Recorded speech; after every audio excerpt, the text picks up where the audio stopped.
एक देश एक निवडणूक या धोरणाला मोदी सरकारच्या मंत्रिमंडळाने मान्यता दिल्याची माहिती समोर आली। निवडणूक जाहीर झाली की आचारसंहिता लागते, ज्यामध्ये कुठल्याही नव्या घोषणा करता येत नाही।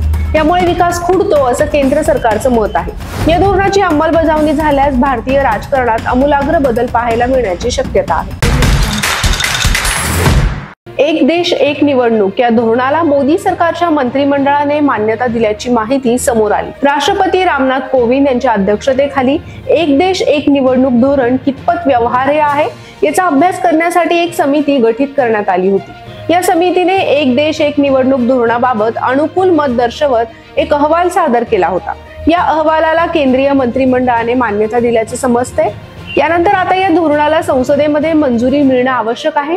मात्र विरोधक याबाबत काय प्रतिक्रिया देणार हे पाहावं लागेल। काँग्रेस व इतर विरोधकांनी वन नेशन वन इलेक्शनच्या मुद्द्यावरून अगोदरच रान उठवलं आहे, तर जेडीयू आणि लोक जनशक्ती पक्षानंच काही दिवसांपूर्वी या धोरणाला समर्थन दिलं होतं।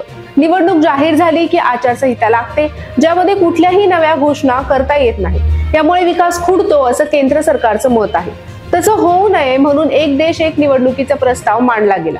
त्या दृष्टीनं केंद्र सरकारनं माजी राष्ट्रपती रामनाथ कोविंद यांच्या अध्यक्षतेखाली समिती देखील नेमली होती। या समितीनं प्रस्तावाच्या बाजूने शिफारस केली होती। तसंच 2029 साली एक देश एक निवडणूक घेता येईल असंही म्हटलं गेलं होतं। एक देश एक निवडणूक धोरणाची अंमलबजावणी झाल्यास देशात एकाच वेळी लोकसभा आणि विधानसभेच्या निवडणुका होतील।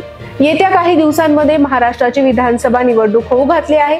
त्यामुळे एक देश एक निवडणूक धोरणाचा या निवडणुकीवर काही परिणाम होणार का हे पाहावं लागेल। या धोरणाची अंमलबजावणी झाल्यास विकासाचा दर वाढेल असं भाजपचं म्हणणं आहे। आचारसंहितेच्या काळात विकासाला ब्रेक लागतो, तो आता लागणार नाही असं अभ्यासकांचं मत आहे।